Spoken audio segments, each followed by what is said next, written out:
Salam alaikum. Je suis Ibrahim Dinar. Aujourd'hui, on va traiter un chapitre de la deuxième partie de la matière économie monétaire et financière et qui porte sur les théories de la demande de monnaie. Pourquoi un chapitre sur la demande de monnaie? La monnaie, normalement, est demandée pour plusieurs raisons. Là, je cite trois grands économistes charlistes qui considèrent que la monnaie est un pont entre le présent et le futur. Et John Maynard Keynes qui considère que la monnaie est un lien entre le présent et le futur. Et Rosenstein qui considère la monnaie à des fonctions du sentiment d'incertitude et bien sûr de l'incertitude de l'individu et un moyen de l'avenir de l'individu. Il est donc normal que la monnaie soit demandée par les agents économiques. On va traiter de la demande de monnaie parce que cela a relation avec ce que nous avons vu dans la première partie de ce cours, à savoir la politique monétaire. Parce que la politique monétaire ou bien l'efficacité de la politique monétaire dépend bien sûr de la stabilité de la demande de monnaie. Or, dans un contexte de libéralisation financière concomitante à un processus d'innovation financière, le comportement monétaire et financier des agents non économiques est influencé. Autrement dit, les agents non financiers se trouvent à avoir un penchant d'aller détenir d'autres actifs qui concurrencent la monnaie. Et de facto, on va assister à ce qu'on appelle une volatilité de la masse monétaire. Bien sûr, volatilité qui est due à un comportement erratique de la demande de monnaie. Et donc, ce comportement erratique de la demande de monnaie gêne les décideurs en matière de prise de décision, en matière de mise en place de la politique monétaire. Et donc, le degré de la stabilité de la fonction de demande de monnaie, elle est en relation avec, bien sûr, la fonction de demande de monnaie. Section 1. Les théories de la demande de monnaie. Avant d'aller traiter les théories de la demande de monnaie, je tiens tout d'abord à préciser certains concepts qui sont fondamentaux et sur lesquels se basent toutes les théories de la demande de monnaie. Le concept d'encaisse monétaire. Généralement, il faut le noter que les sujets économiques, les agents non financiers généralement, ont une certaine préférence pour la liquidité. C'est-à-dire, ils ont un désir de détenir la monnaie. Et ça, bien sûr, s'explique, nous l'avons vu dans la première partie de ce cours, par un caractère ou bien le statut de la liquidité de la monnaie. Là, parce que la monnaie a la liquidité par excellence. Et nous avons vu que la monnaie, comparée à d'autres actifs financiers, a ce qu'on appelle un pouvoir libératoire immédiat. C'est quoi un encaisse monétaire? Tout simplement, c'est la quantité de monnaie que détient un agent non financier, quelle que soit la raison de cette détention. Mais là, il faut préciser qu'on parle d'encaisse monétaire nominale et encaisse monétaire réelle. Quelle est la différence? Encaisse monétaire nominale, on ne tient pas compte de l'inflation. Par contre, lorsqu'on parle d'encaisse monétaire réelle, on doit tenir compte de l'inflation. Par exemple, vous avez 10 000 dirhams, alors là, c'est l'encaisse monétaire nominale. Mais lorsque je tiens compte de l'inflation, le taux d'inflation il est de 5% par exemple, alors je dois mettre 10 000 moins 5%, ça va me donner quelque chose de moins. Donc c'est l'encaisse monétaire réelle. Alors, lorsque je ne tiens pas compte de l'inflation, je dis, vous soulignez que je suis dans une situation d'illusion monétaire. Une autre précision, lorsqu'on parle d'encaisse monétaire, et là je vais citer Valalas, lorsqu'on parle de l'encaisse monétaire, c'est la détention de la monnaie tout au moins dans un premier temps. Il faut faire attention lorsque, par exemple, je fais un retrait de monnaie d'un guichet pour effectuer une opération commerciale. Là, il n'y a pas de demande de monnaie, parce que la monnaie détenue, elle est immédiatement dépensée. Alors voilà, cela, il est clair. Il parle de ce qu'on appelle la monnaie détenue et la monnaie utilisée. Il faut que la monnaie soit détenue au moins dans une période de temps. Et là, il le dit clairement, il faut que la monnaie soit conservée pendant un temps donné. Il détient donc en caisse. Donc la monnaie, il faut donc que la monnaie soit détenue en caisse pendant une période donnée. Bien. Ces précisions étant, on va commencer par la théorie de la demande de monnaie chez les classiques. Là, les classiques sont connus par le phénomène de la neutralité de la monnaie et le phénomène de la dichotomie. Qui dit neutralité de la monnaie, dit que la monnaie, bien sûr, n'affecte pas la sphère réelle de l'économie. Et la neutralité de la monnaie chez les classiques, elle est issue de la théorie de Jean-Baptiste Say, selon laquelle chaque offre crée sa propre demande. Alors, selon les classiques, la monnaie a la fonction de moyen d'échange par excellence. C'est dire que chez les classiques, on ne peut pas parler d'une théorie de la demande de monnaie. Pourquoi? Tout simplement parce que la monnaie détenue, elle est immédiatement dépensée. Et là, on retrouve Say. Chaque offre crée sa propre demande. Donc la monnaie a un moyen d'échange. Donc c'est l'huile qui fait donc tourner la machine économique. Donc la monnaie n'impacte pas les mécanismes de l'économie. Autrement dit, la monnaie ne peut pas jouer un élément de politique économique. La théorie quantitative de la monnaie est liée à Evelyn Fischer. Elle est sous une forme algébrique. M fois V est égal à P fois T. C'est quoi M? C'est la quantité de monnaie en circulation durant une période donnée, soit l'année, 2 années, 6 mois, ça dépend. V, c'est la vitesse de circulation de la monnaie, c'est-à-dire combien de fois la monnaie change de main si l'on parle de la monnaie centrale, ou combien de fois la monnaie change de compte lorsqu'on parle de la monnaie scripturale. P, c'est le niveau général des prix. Et T, c'est généralement le montant global des opérations économiques et commerciales effectuées pendant cette période.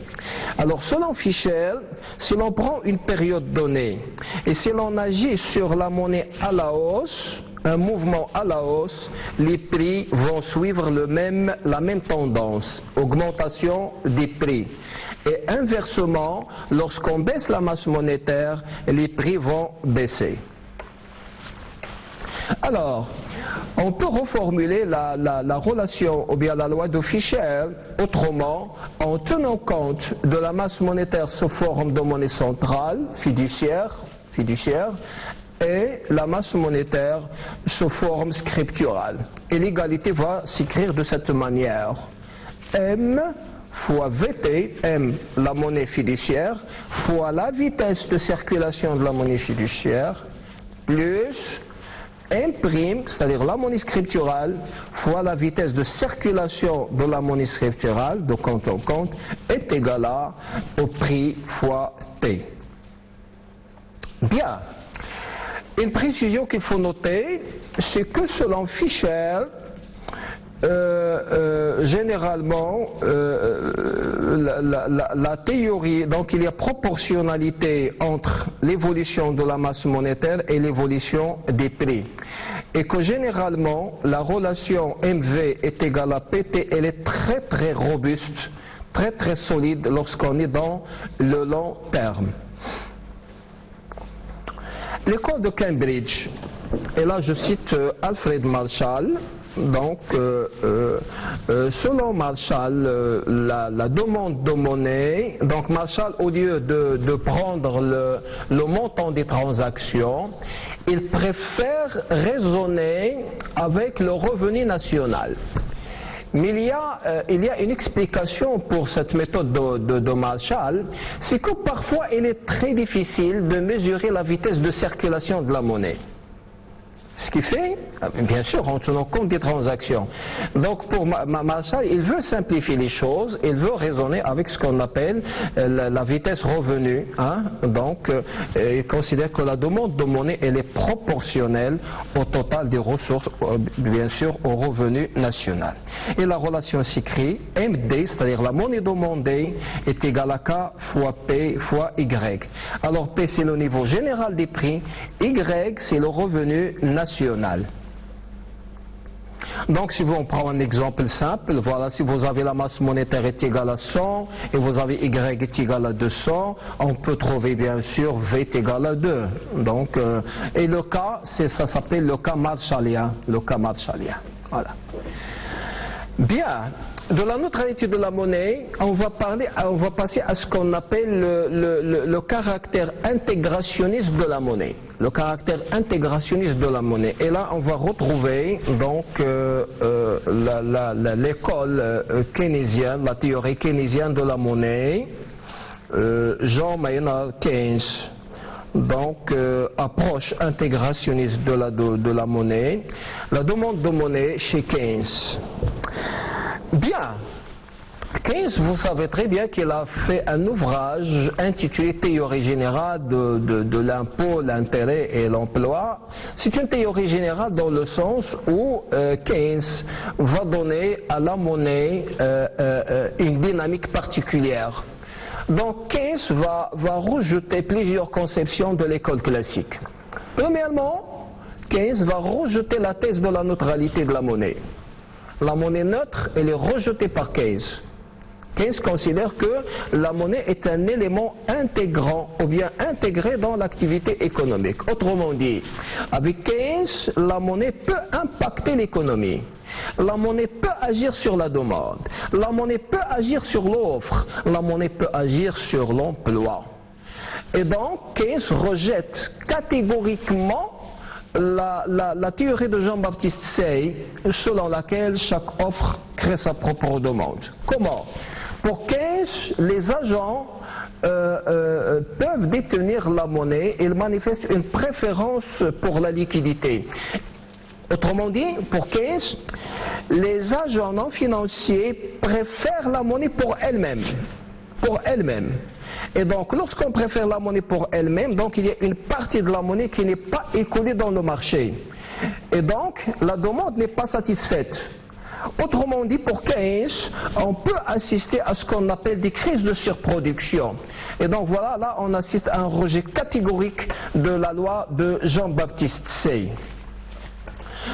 Et bien sûr, l'originalité de Keynes par rapport au classique, je considère que Keynes il a mis en place les fondements de toutes les théories qui vont venir par la suite, toutes les théories de la monnaie, théorie de Friedmanienne, la conception de la nouvelle école classique et toutes les théories qui vont venir par la suite. Comment? Parce que Keynes, il va rejeter le fait que la monnaie est une simple marchandise. Non. Pour Keynes, la monnaie c'est une marchandise, mais c'est autre chose qu'une marchandise. La monnaie, selon Keynes, a d'autres dimensions. Et ça c'est très important. Dimension psychologique. Parce qu'on va parler de la préférence pour la liquidité, on va parler des motifs de précaution, etc., etc. Donc les agents non financiers manifestent un comportement psychologique vis-à-vis de la monnaie. Chose importante, très très importante, la monnaie a une dimension institutionnelle. Et la monnaie a une dimension sociale et politique. Et là, je cite Friedman, je vais anticiper un petit peu. Friedman, il a demandé un jour à ce que le taux de croissance de la masse monétaire doit figurer dans la Constitution. Chose qui démontre bien que la dimension politique de la monnaie, elle est tellement importante de point de vue politique que Friedman a demandé que le taux de croissance de la masse monétaire doit figurer dans la Constitution. Pourquoi? Pour maîtriser les méfaits de la monnaie. Attention, la monnaie, lorsque je dis que la monnaie elle a une dimension sociale, lorsqu'on ne maîtrise pas la monnaie c'est un bien public. C'est un bien public. Les autorités monétaires doivent maîtriser la monnaie. S'ils ne maîtrisent pas la monnaie, s'ils manipulent la monnaie à leur guise, qu'est-ce qu'il va arriver? On peut assister à des inégalités, à des déchirures sociales, à des crises financières. Le cas de la crise de 2007-2008, c'est une manipulation erratique de la monnaie, des comportements maladroits vis-à-vis de la monnaie. Donc la monnaie doit être maîtrisée. Donc, si vous voulez, Keynes a une conception complexe de la monnaie. Bien. Gestion de patrimoine par des agents économiques. Alors là, Keynes va considérer le patrimoine comme étant composé de deux types d'actifs, les actifs réels et les actifs financiers. Les actifs réels, ça vous l'avez vu en première année dans la comptabilité générale, c'est tout ce qui est immeubles, machines, stocks, etc. Et les biens de consommation durable, voitures, meubles, etc.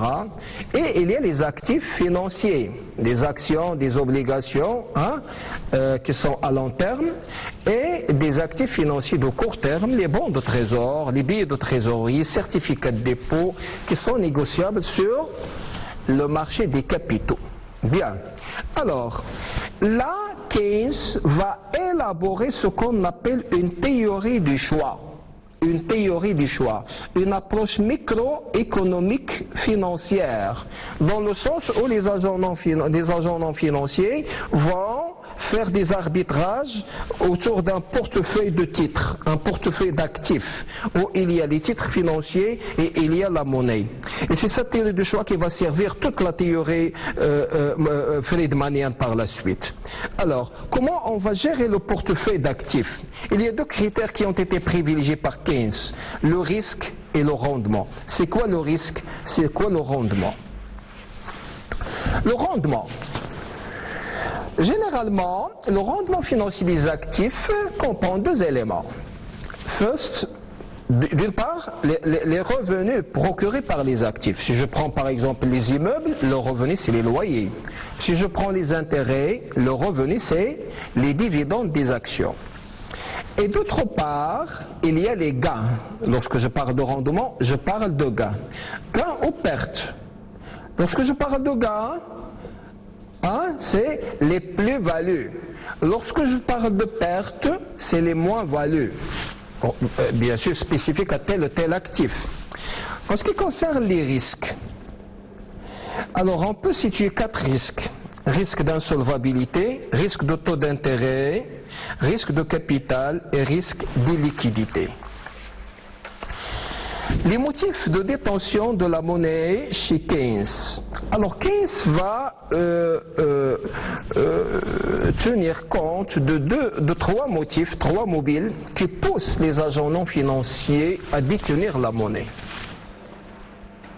Le premier motif, c'est le motif de transaction. C'est généralement le besoin de monnaie pour régler les échanges, soit du point de vue des ménages, soit du point de vue des entreprises. Parfois des entreprises, elles effectuent des opérations, mais le remboursement demande un peu de temps. Il y a un décalage. Donc dans ce décalage, il faut gérer la trésorerie. Donc les entreprises sont obligées d'avoir de la liquidité à côté. Motif de précaution. Les agents détiennent de la monnaie pour faire face aux imprévus. Et là, chose importante apportée par Keynes, c'est que Keynes, il considère que l'avenir est incertain. Et que les agents économiques peuvent anticiper l'incertitude, peuvent anticiper des crises, peuvent anticiper des risques, des pertes, etc., etc. Les imprévus, les imprévus. Alors, des éventualités qui vont venir dans le futur. Le futur, il est incertain selon Keynes. Alors pour parer aux éventualités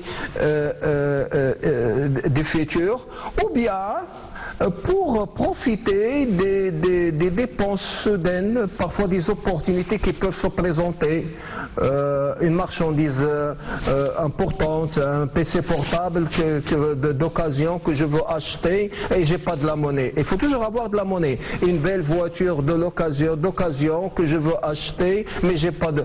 15 vous dit, il faut toujours avoir de la monnaie et les agents non financiers ont toujours de la monnaie pour bien sûr faire face aux opportunités qui peuvent se présenter. Les opportunités soudaines, les dépenses soudaines. Alors, on doit noter une chose, c'est que le motif de transaction et les motifs de précaution dépendent de ce qu'on appelle le revenu. De là, MA, là, c'est la monnaie de transaction et la monnaie détenue pour la précaution. Ce sont une fonction, forme une seule monnaie qui est fonction du revenu. Le motif de spéculation. Ce motif signifie selon Keynes, et là je cite la belle phrase de Keynes, selon Keynes, le motif de spéculation c'est quoi? C'est le désir de profiter d'une connaissance meilleure que celle du marché de ce que réserve l'avenir. De ce que réserve l'avenir. Et là, comme si Keynes nous parle de deux rationalités. Il y a la rationalité de l'individu et la rationalité du marché. Il faut que la rationalité de l'individu dépasse la rationalité du marché. Il faut connaître mieux que le marché ce que cache le marché dans le futur. C'est ça la spéculation. Et à ce niveau, vous soulignez, intervient ce qu'on appelle l'incertitude. L'incertitude. Donc le motif de spéculation caractérise la volonté des agents non financiers ou bien des agents financiers d'arbitrer selon leurs anticipations les évolutions futures des taux d'intérêt, des rendements, des risques, etc. Qui est spécifique au titre et à la monnaie. Donc on va bien. Alors là, chose importante, la richesse des agents, c'est une richesse composée des titres et de la monnaie. Alors, on cherche à gagner. En même temps, on doit gérer les incertitudes du futur. On doit anticiper ce qui va venir. La probabilité de changement. Alors, Keynes, bien sûr, part d'une chose importante, vous soulignez, c'est qu'il existe une relation inverse entre les taux d'intérêt et les cours boursiers. Les taux d'intérêt et les cours boursiers, selon l'égalité suivante. C, c'est les cours boursiers. R, le rendement par rapport au nominal, le cours nominal d'émission, le rendement, et le taux d'intérêt. Alors, autrement dit, si j'ai de la monnaie et j'ai les titres dans mon portefeuille, si par exemple j'anticipe une baisse des taux d'intérêt, normalement, je dois me débarrasser de la monnaie. Qui dit baisse de taux d'intérêt dit j'anticipe une augmentation des cours boursiers. Donc je me débarrasse de la monnaie pour acheter des titres parce que je vais gagner lorsque les cours des titres vont augmenter. Et vice versa. Lorsque j'anticipe une hausse des taux d'intérêt, qui dit hausse des taux d'intérêt, dit l'inverse pour les cours. Les cours vont baisser. Alors qu'est-ce que je vais faire? Je vais me débarrasser des titres pour chercher la monnaie. Parce que le taux d'intérêt anticipé va augmenter et donc je vais gagner. Voilà donc la règle d'or de la spéculation chez John Maynard Keynes. Selon bien sûr l'égalité qui est devant vos yeux. Bien, alors si je prends la fonction de demande de monnaie chez Keynes, M, elle est généralement égale à M1 plus M2. M1 c'est quoi? M1 c'est la monnaie détenue pour le motif de précaution et pour le motif de transaction et qui dépend de revenus, et qui dit revenus, des produits nationaux, plus M2, motif de spéculation.